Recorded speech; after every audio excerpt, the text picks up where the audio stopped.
Ladies and gentlemen, welcome back. Okay, this is a huge time of the year. We are doing the all-decade team, who I feel is the best team, best group of players to come through a program in the last decade. And joining me here, I have Mick Network's very own Logan Hunt. Logan, thank you. You've been very gracious to allow me into your studio here. I really appreciate that, man. How you doing? I'm good, and thank you for coming along. Let's get this thing started. Let's get this thing started, Logan. And really, when I look back on the decade, so many great players have come through. Of course, we all know about guys like David Bell, Ramir Elliott last year as well.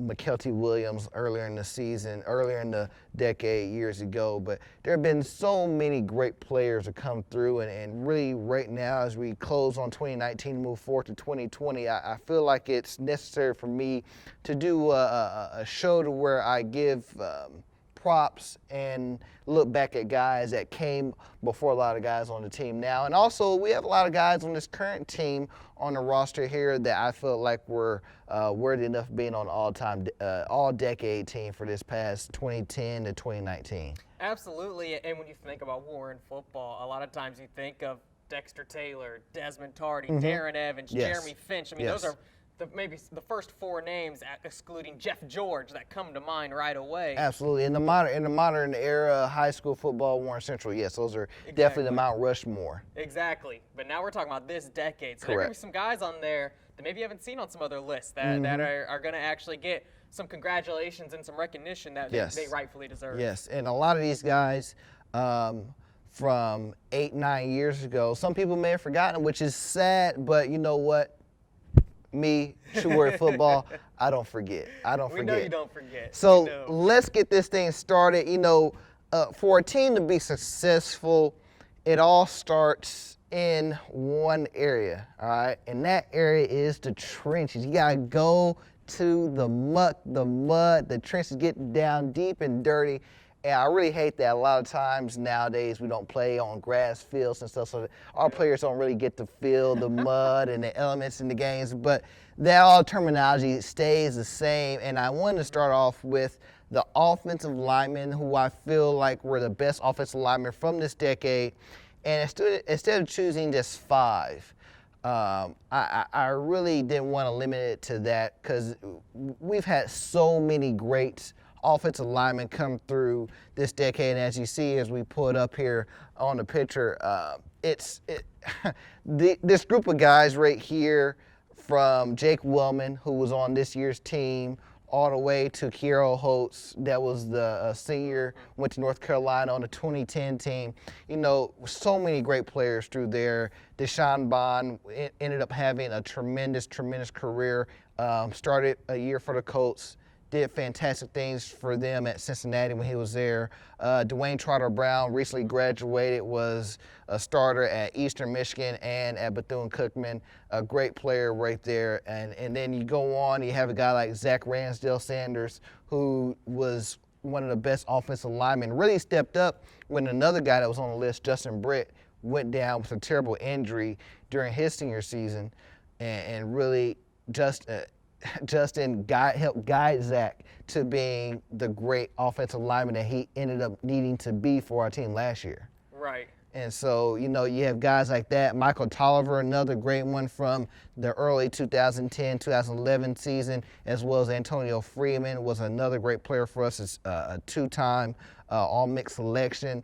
And then a guy that gets overlooked a lot of times, Trey Akers.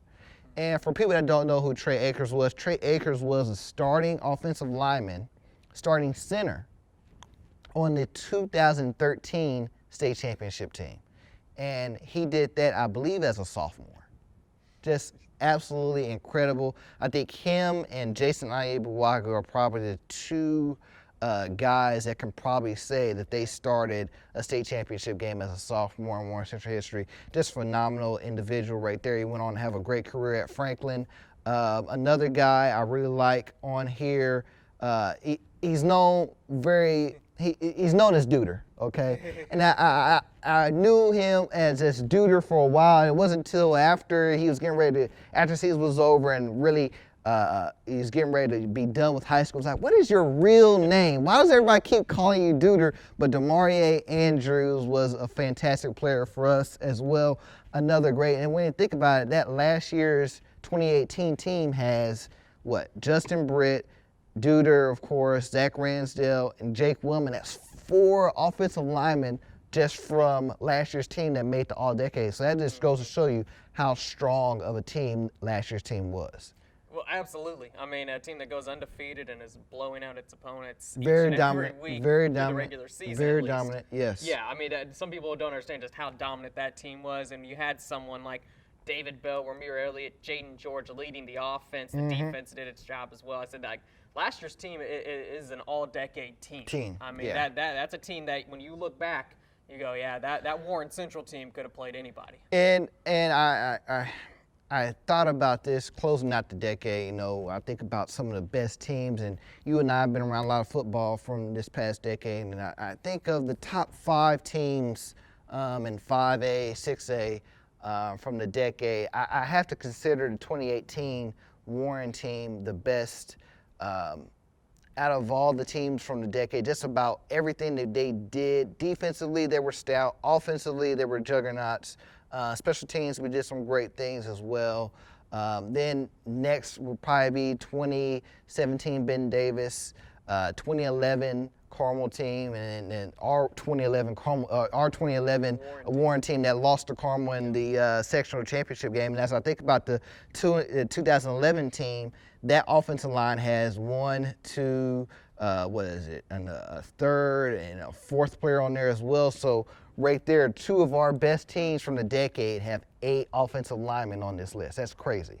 I mean, but that, like you said, that's where it all starts. The Yes. battle in the trenches, and that's what distinguishes your good teams from your great teams. Yes, and if you cannot control the offensive line, or you cannot control the line of scrimmage, you're not going to be very successful. And unfortunately, that was something that we struggled with a lot this season.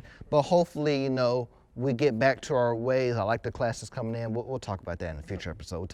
We're talking about now. So let's see here. On to the other side of the trenches. And everybody knows my love and affinity for the defense. And you cannot talk about Warren Central having a great team in the trenches, especially, without talking about Sheldon Day. I mean,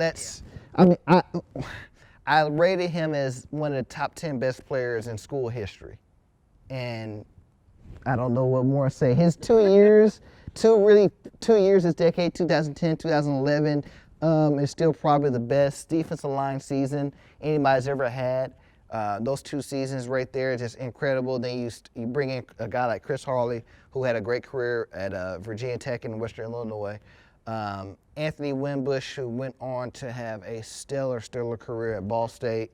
Darnell Smith is doing some great things right now at FS1. Speak for yourself. What's up, Darnell? Shout out to you, my man. And Josh Posley, another great guy, another great defensive end who also had a fantastic career at Ball State. I've had him on the show a couple times. Those guys right there are just absolutely incredible. And then rounding out the list, Ron Gill, Caleb Thompson, the huge goal line stop last year. This huge plays. And when I think about, like, do we really need more guys in the middle? Yes, because I need those 2 guys right there. You make plays like that, you make career-defining moments like this, I had to put you on the list. Mm-hmm. Absolutely had to put you on the list. And then rounding it out, Max Hernandez and Trent Taylor. I've talked about Max, what he's done in the program during his time here. Just an outstanding all-around kicker. Had a huge moment as a sophomore for us. Had a huge moments as a junior, and then even bigger moments walking off the field as a state champion as a senior. And the run that he went on, that's absolutely phenomenal. It was great, his career, what he did, and right there, I can't really think of a better group of defense. Oh, and I cannot believe I almost forgot this guy, Marquise Cross. Marquise Cross, yep. A fantastic season that he had for the team this year and last year. Just when you needed a big play and a big moment, he was right there. Beginning of the game of the season, huge sack against Center Grove, calls a fumble, ended up winning the game for us. more big plays against Lawrence North later in the year. It's really a guy, every game, opponents made sure that they double teamed him. You know, he's being held, jerseys being ripped off of him, stuff like that. He was a man on a mission every single game, and he, you know, one of the best defensive linemen of the last 5 years, really. Oh, for sure. I mean, he was the guy that, like you said, everyone had the double team on. That's who they were looking to on the defensive line this year, and he still came up in big moments against Center Grove, against Lawrence North. I mean, he still was the guy that made the play, that made the strip sack, that made the tackle for loss, whatever it was. Marquise Cross was always in on it. Yeah, huge shout out to Coach Clark for really coaching and building up a lot of the guys on this list here. Really, I believe just about every single one of these guys is a Coach Clark guy, which has said something because he left for a few years and came back. But just the heart and soul of the defensive line play from this past decade is right here.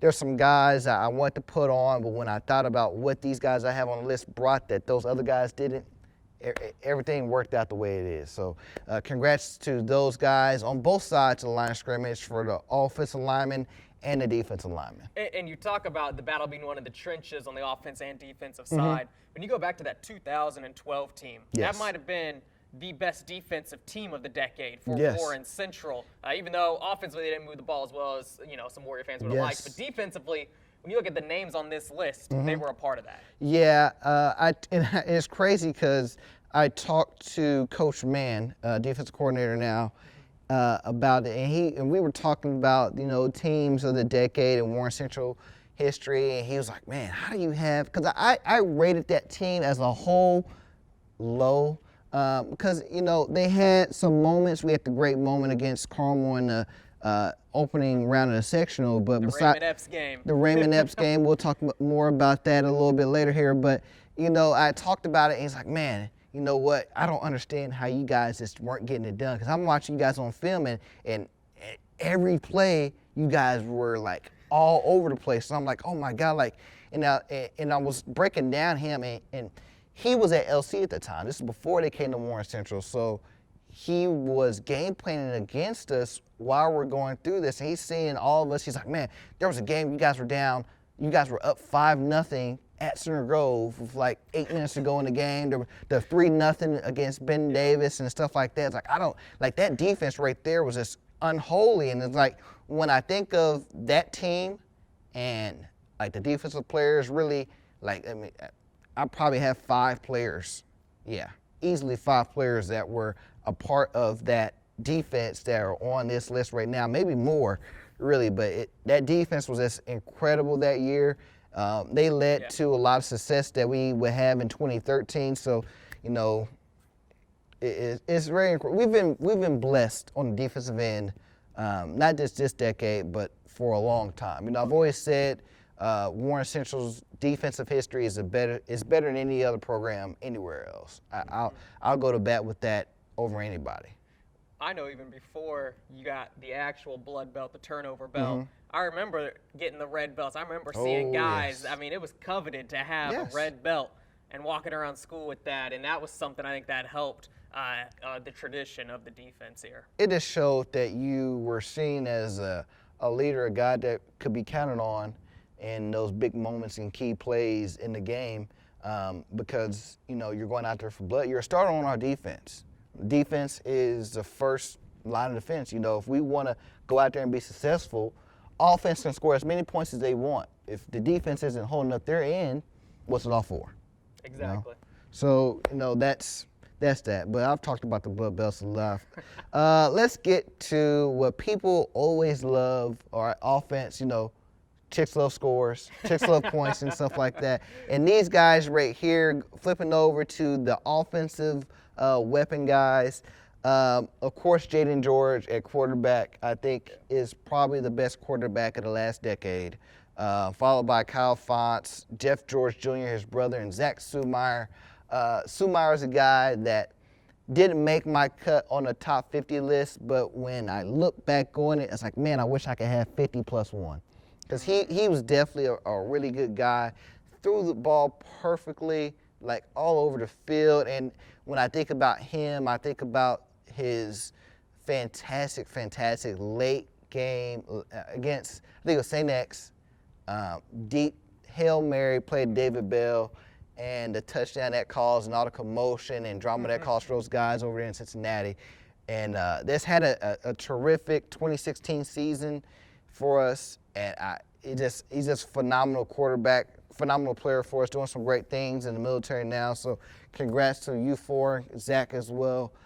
You guys were definitely some of the four best quarterbacks of this decade. So congrats. And I think kind of a common denominator with all four of those guys is we saw them multiple seasons as well. They weren't just, a guy that came in for 1 year and got the job. I mean, Jeff George Jr. appeared a little bit his junior year in that 2012 year for a little bit here and there, but really got to start his senior year when they won state. But Jaden George, Kyle Font, Zach Sumar, we saw for multiple years. Yeah. Well, Kyle Fonts had the 1 year, but he was special. He was a transfer-in guy, but you are correct there. Most of these guys did have a season or two under their belts. I really like it when guys are able to get the opportunity to come back and continue to grow in our system. And it just shows like every time that happens, something special happens, either their junior year or their senior year. So hopefully moving forward here, we have a couple of guys competing moving forward. If they're able to, some young guys at that, they're able to compete and win the starting quarterback position. Oh man, I get anxious, man. I have to change my pants here in a moment here if I get too anxious. But no, it's really great that all those guys were able to come back and do some things because, Jaden George, number one, Jeff George Jr. in the season, number one, Zach Sumar had number one ranked throughout most of the year. So it's like when you're able to have a quarterback come back and really continue to grow and develop in the system and be a true leader to your team's going to have a lot of success. And these guys right here all had success right here. Exactly. And all those guys, I mean, just caught. I see they were gunslingers. Yes. They could pinpoint the pass. Yes. And real quick on Sumar as well, he was a guy that had to embrace a new look of Warren Central. When Coach Moyers came in and kind of changed it up, and all of a sudden Warren Central looked like Oregon out there. Yes. They got guys in motion, and they're spreading the field out. They're not running with the fullback anymore. I mean, he had to help bring that in, and he had to help kind of change the culture at Warren Central offensively. Absolutely, and he just did so. He basically laid the blueprint for what Jaden George would come in and really take off to the next level with moving forward. So it's an outstanding signal caller, outstanding, and threw the ball a mile, man. It's absolutely fantastic. So moving on here, wide receivers, everybody knows about number 4, so I don't think, do we really need to talk about David Bell? Like, do I really need to talk about the Purdue Big Ten Freshman Player of the Year much? I don't think I do. Okay. Should have been Mr. Football. We'll let that. We'll leave that one. We'll let that one rest. But what did that guy from? He know I'm going to let that one rest. Kevin Davis, tremendous player, ended up going to IU. Was an all-mixed selection. He played 2010, 2011. It's an all-around fantastic guy. DeMarcus Brown and Derek Allen from this year's team. Really, I feel like if this offensive core of wide receivers that we had with Eli Price as well, my God, if Jaden George would have been a junior last year and coming into a senior, but you know what? Kobe Moore did some fantastic things, and the offense was able to excel and succeed at some points. But DeMarcus Brown and Derek Allen were two phenomenally talented wide receivers to really close out the decade with. They did some great things. Derek had a bunch of huge catches and touchdowns against Center Grove, Ben Davis. We all know about DeMarcus and what he did for the team this year as well. Shaquille Tinsley is a guy I feel like it's forgotten about too often. Unfortunately, he had the 1 year in 2010, but that season, man, he was a slot receiver, but he could go up and get it with the best of them. Yep. Absolutely. Had a huge touchdown, which really was a game-sealing touchdown against Cornwall in the 2010 regular season matchup against those guys. That's an absolutely phenomenal wide receiver for us right there. And you brought up this guy, Raymond Epps. Like folks, if you weren't there in 2012 to see what Raymond Epps did. Just think of like Baby T.O., Calvin Johnson in his prime. Absolutely. I just like Julio, he had all the gifts and talents, and if he hadn't gotten hurt in the third or fourth game of the season against Ben Davis, it missed the entire regular season from there and didn't come back until the first game of the playoffs. I think this season goes a completely different way, but sure. When he stepped on that field and he just showed out and just, man, like 200 yards receiving in his first game back, that's absolutely incredible. Did some fantastic things, went on to be a great talent at Arizona State and SMU. Got 2 degrees from both places, so congrats to him, man. And you know, like I said, a lot of these guys are guys that current players right now they wouldn't technically know about, but once again, I don't forget. I don't forget, man. You can't forget the comeback game. No, man. That. I can't stress that enough. What he did against Carmel. I mean, this is a Warren Central team that wasn't a typical powerhouse team that year. They had a great defense, but teams were overlooking Warren Central completely. And then Raymond Epps came back, and all of a sudden we were going to overtime, and Raymond Epps was just grabbing over the safety, the corner. It didn't matter who he put on him. Scored the game winner in triple overtime. Just absolutely outstanding player. I mean, that was, like you said, we were on the road at Carmel, a place that we had struggled for years to win at. Still struggle, as you see from this year's results. Going up against a team that beat us at their place the year previous in the sectional championship. So this is the first playoff game that we've had since that moment. They're defending state champions. They're number 1 team in the state. We're 4-5. We get down 14-0. We have no business winning this game. We have no business even being.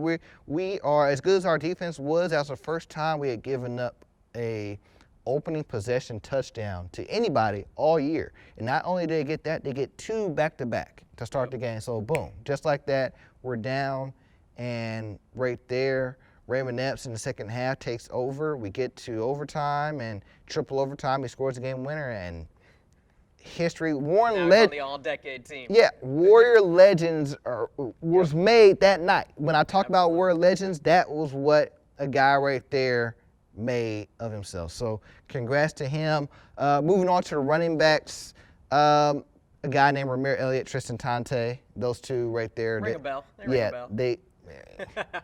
Another Mr. Football. Tristan Tante could have been Mr. Football as well during his time here. Deontay Buckley, a guy that was just so close to making the top 50 list as well. I really hated leaving him off, but unfortunately it is what it is. J. Cole. J. Cole, this man, you put him in a Cracker Jack box and just put him out there, and he would kill you, and just he was an offensive weapon. I probably could have put him at running back, or at wide receiver, but he was like our very own version of a Darren Sproles, Alvin Kamara with the Saints. That's a guy, you get Tyreek Hill, you get him out there in open space, give him the ball and watch out, because he takes off, he flies. He's very tough, just did some outstanding things. He was basically Ramir Elliott before we had Ramir. And then you move on to Isaac Avant and Jason Holland, and those two guys right there, they did outstanding things as well. Jason Holland I really liked because when the 2017 team needed a leader, he really stepped up and made some big plays after big plays, scored the game-winning touchdown. I want to say it was against Carmel, and we played a team from out of state that year too. I think it was a team from Michigan. But, you know, he had a lot of big-time plays, gets overlooked a lot because he was behind Ramir Elliott, but he's definitely one of the – I have 6 running backs on here from the decade, so he's definitely one of the 6 best running backs of the decade that we had. I mean, it is running back you here. I mean, that's what it comes down to. And real quick, I remember the first time I saw J. Cole play. Okay. I remember I was watching in 2013. Mm-hmm. He comes in for a punt return against Cathedral, and I'm looking on my roster. Who is this? He's not even listed. Like, who was this 8th grader out here on the field? Right.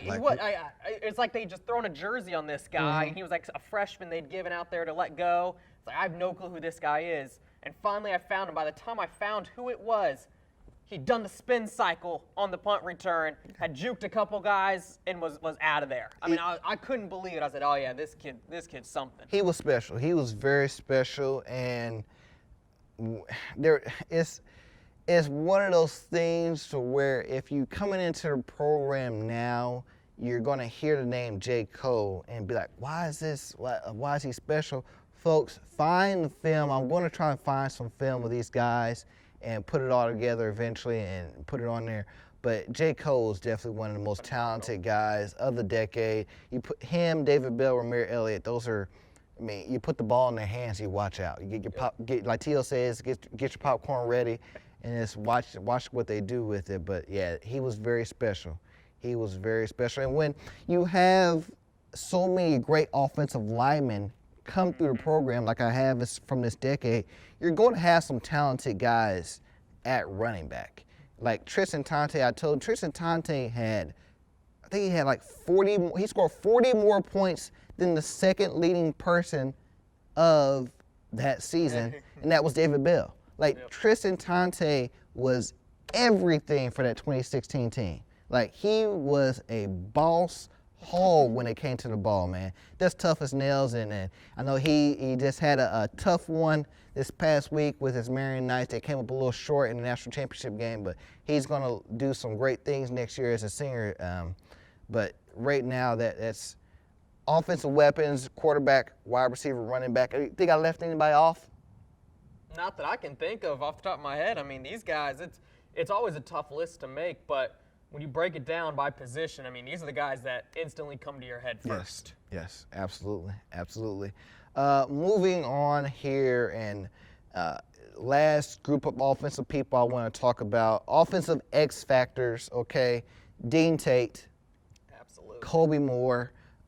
Kobe, as a tight end, you know, I don't think he would have made it, but because of what he did this year, because of the way he stepped up into a situation, took hold of the offense, and really just excelled everybody's expectations, I felt like I had to have him on this list just off of that. This team doesn't go anywhere without Kobe Moore. No, absolutely not. I mean, he was the one that still had to distribute the ball to the receivers. Mm-hmm. He was the one that still had to learn a new offense and figure things out on the fly. And you saw at the end of the year, started utilizing his legs a little more. Yes. He became a legit X factor. Yes, and he grew up.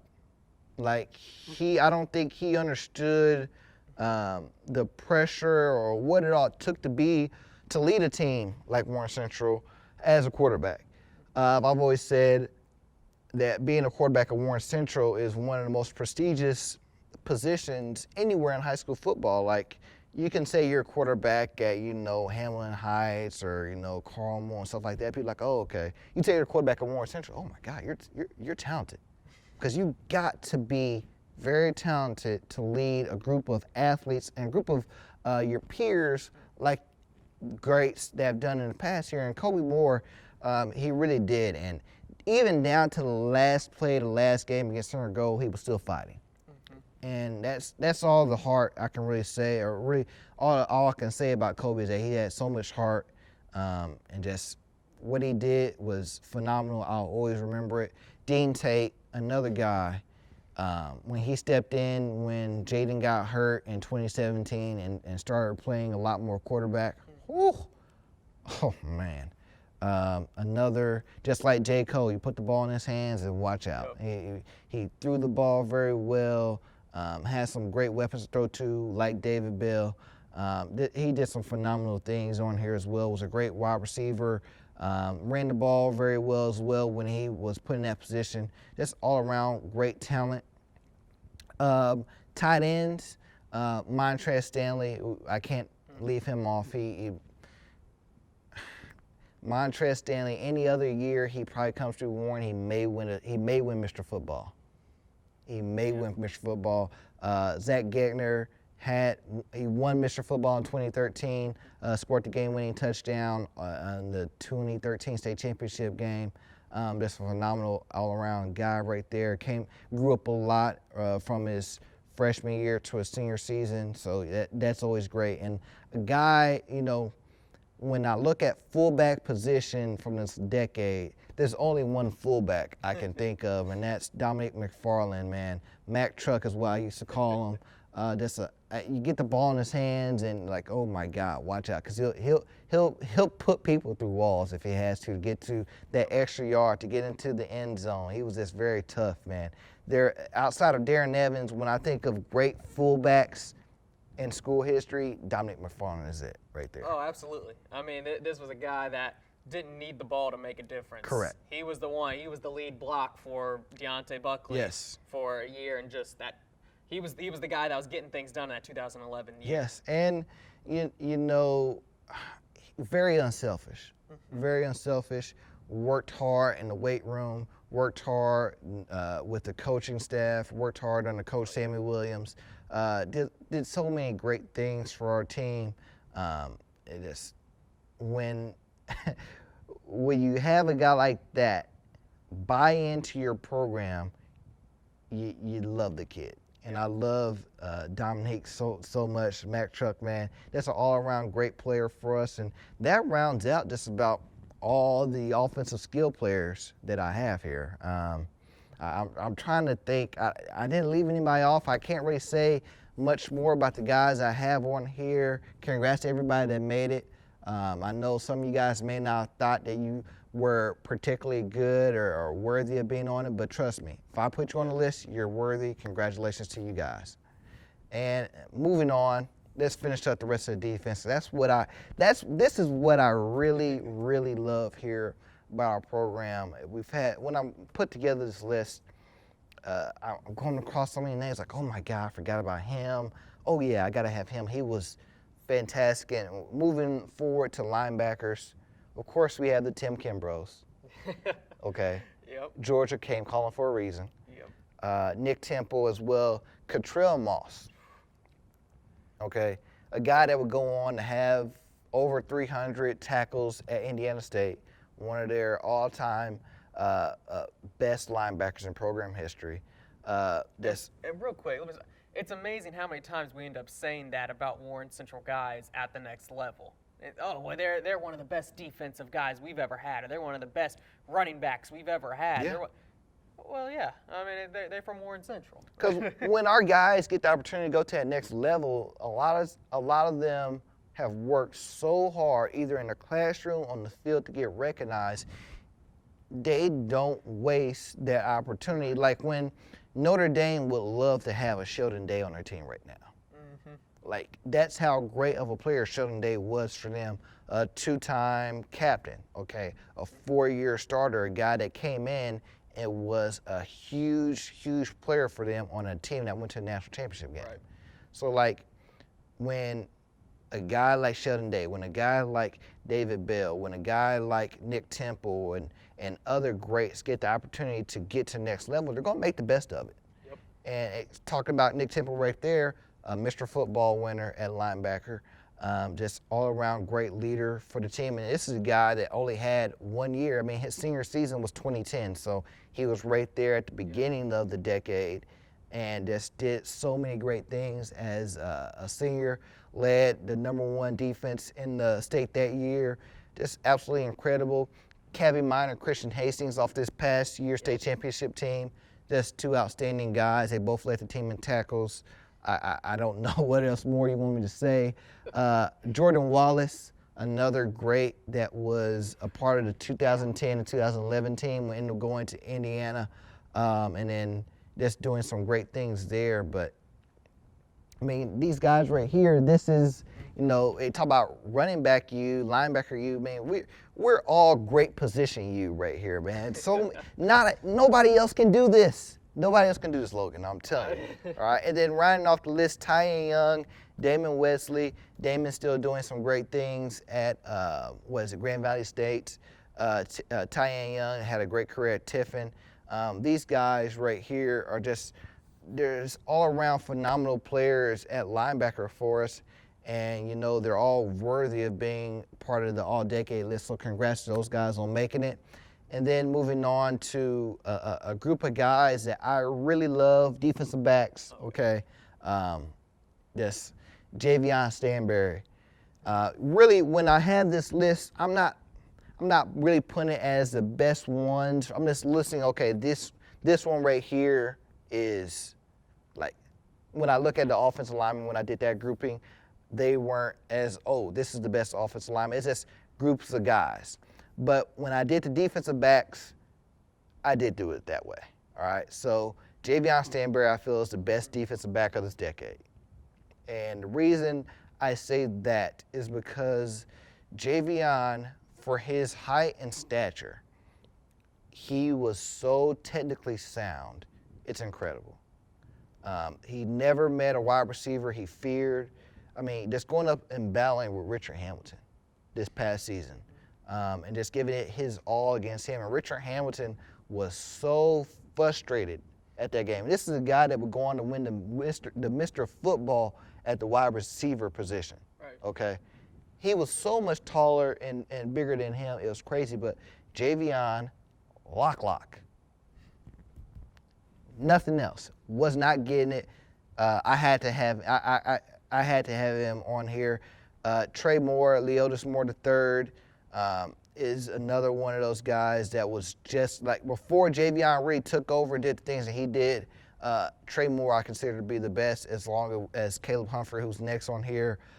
Those two guys, very small like Javion, but they made up with it with such great technique and such great footwork and toughness and physicality. They didn't let the bigger wide receivers bully them. I think it was Austin Turner, Carmel wide receiver, ended up going to UCLA. Trey Moore locked him down. No, you're not gonna do this. You're not gonna do that. You're not gonna have your way on the field with me. And that was it. And then moving on to Willie Eaton, Julius Brents, and what people call the GOAT, Wilmer Cole. These guys round out the top 6 defensive backs of the decade. And really, Willie Eaton had a phenomenal season this year at safety, but I felt like he was better placed as a DB from the time he spent there as a junior. Had a great interception in the state championship game against Carmel. Really stole a touchdown from him, really, and that was huge in that game. But Willie Eaton did great things. Juju, you see what he's doing at Iowa this year and so far through the first 2 seasons. And Wilmer Cole, I mean, the man went to St. Francis, became a 2-time national champion, multiple Player of the Week award recipient as a senior. Just did so many great things there, but when he was here, he was lock as well. These 6 guys right here are some of the best that we've had this decade. I agree with everything you've said, except. Okay. Give it to me. I think Caleb Humphrey is the best defensive back that I have seen come through Warren Central. I remember calling games on the radio that 2012 year, and until someone gives me stats and proves me wrong, I only saw 4 completed passes ever on Caleb Humphrey.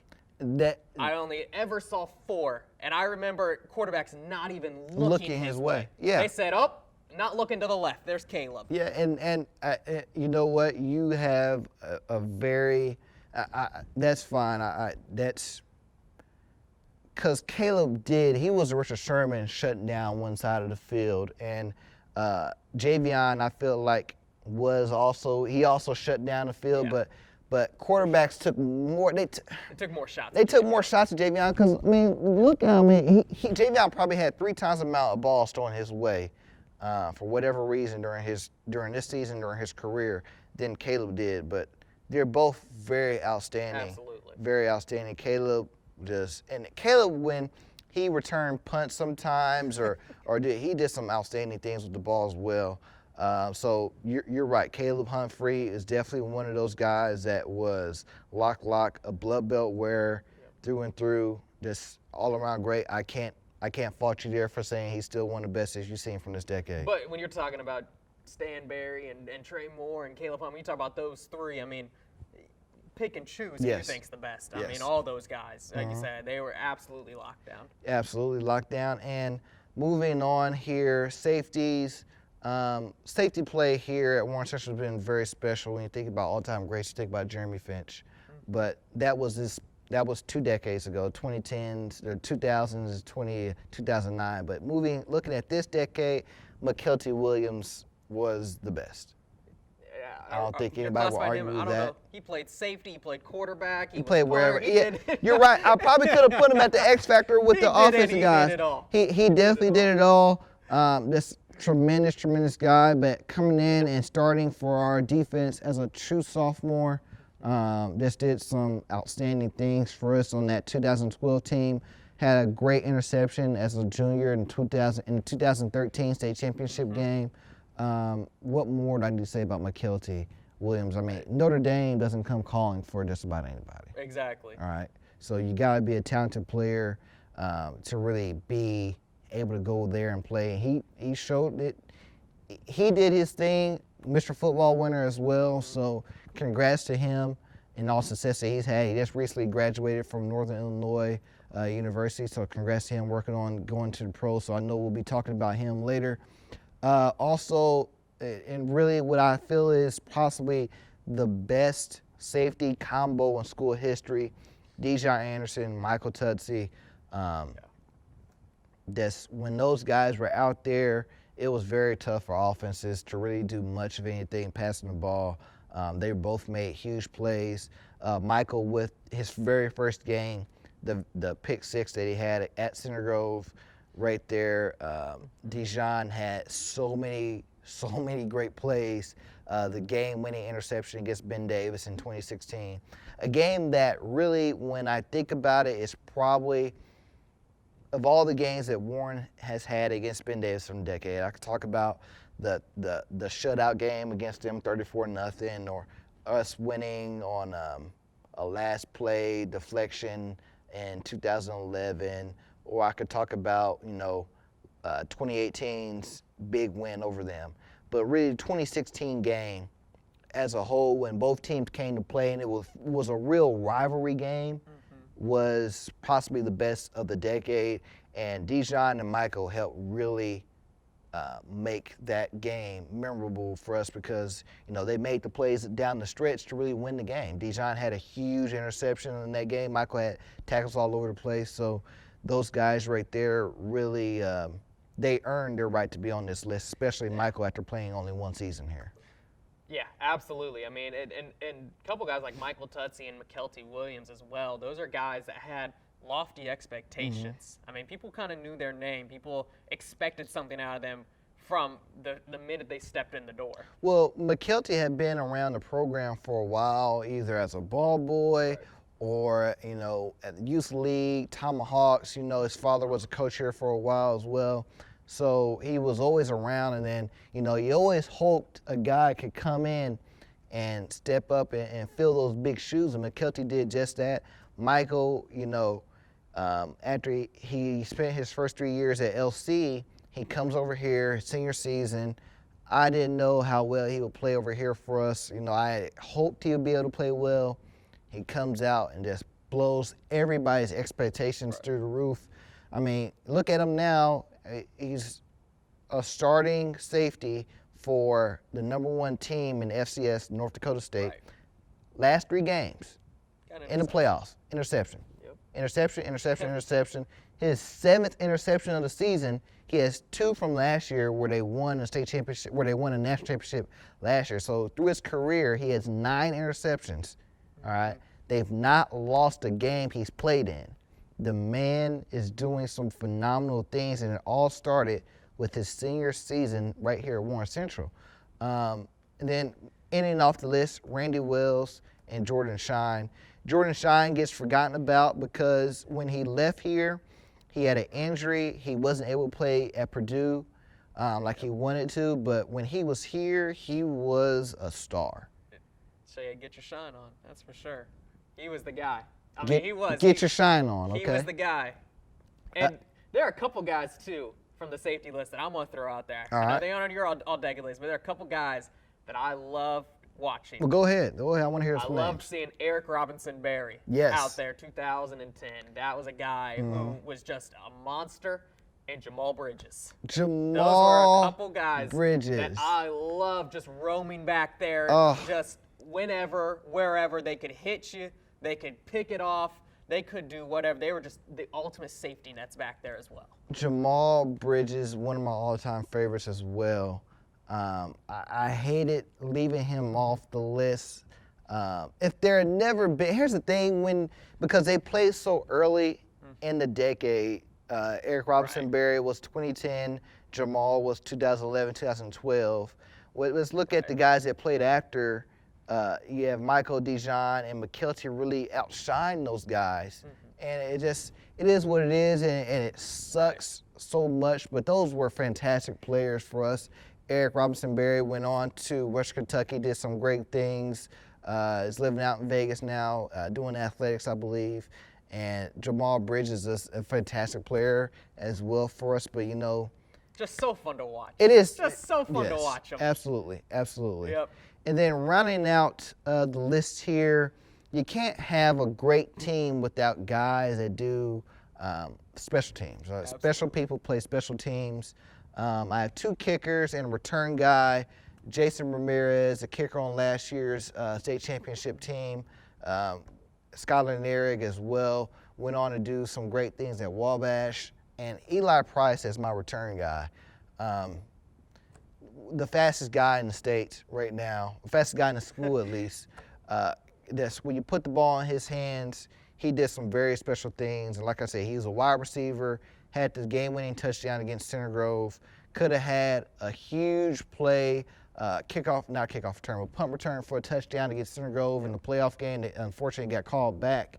But he had a tremendous, tremendous career as a return man for us, had some great returns for a touchdown the previous in 2018.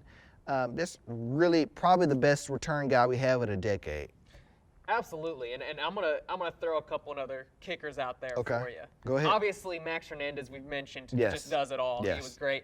But another guy that I liked was Nick Cassidy. When laying the boom on guys on kick return, toe booter. Yes. Loved it. Yes. Loved it as well. And see, you gotta be from the old, that's 2010, 2011. Nick Cassidy was a kicker for us and everything like that. He did some great things, but yes, he was definitely a stocky guy. You talk about, hate saying this because it's a bad stereotype, but the fat kicker, you hate saying that, but he wasn't necessarily fat like an offensive lineman, but man, he brought it. Like he was, if a guy, a Penn State kicker. Yes. Absolutely. Or like you said, Max Hernandez again, these guys for a while here, we were putting out bigger guys to make sure nobody got behind the line there and try to take one back on us. But Nick Cassidy was definitely a great guy for us during his time here, man. I'm surprised you remember that name. My God. Come on now. That's the reason why I have you on here, Logan. Show, that's right? the reason why you can go back and forth with me. I love it.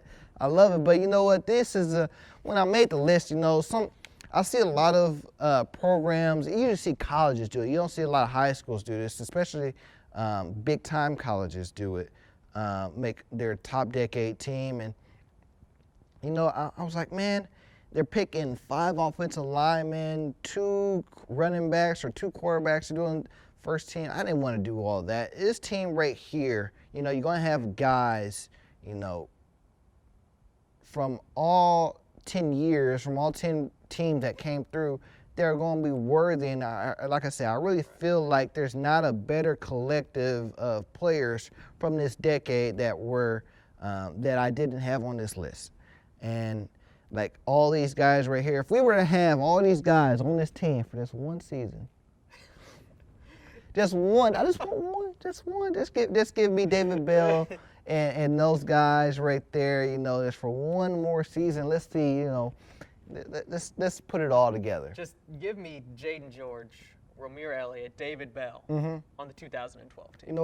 Let's get all these guys back together and let's do that. Let's take our all-decade team and put it up against like a Carl Moore, Ben Davis all-decade team. Let's see where that goes. All right, put down Lucas. All right, Celtics for $100 a pop. We'll sell out the stadium and everybody be happy, man. I'll tell you that. But no, these guys, we had a very special decade this year, man. When I think the four-peat year and winning the last title in 2009 is probably going to be the greatest decade in our program's history until we go on a bigger run than that. But 80s and this decade are probably tied for the best in program history by success that we had on the field and what we were able to do, what guys were able to do after they left our program and really able to do and excel outside the program. I mean, there's a guy on here, offensive lineman Darren Bost. I mean, he's on his way to being a doctor. Like, that's incredible, all right? Yep. Have guys out here that have gone on to be actors, guys that have gone on to really excel in fields and in areas I never would have thought they'd be in. Right. And it's really molding themselves into better young men. And a lot of it started by what they learned here from our coaches, and just previous players that came before them, man. So when I talk about this decade right here, it's just very special. I'm very glad that I was able to come in at the end of the decade to really be a part of it and really, really get to know a lot of these guys as they're leaving.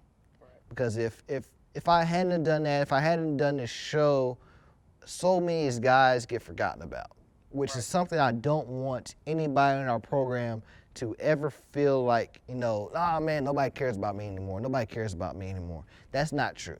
Because 20 years from now, somebody is going to look up at that wall at the 2018 team, like, man, who was that guy right there? Oh, that guy, that's Ron Gill.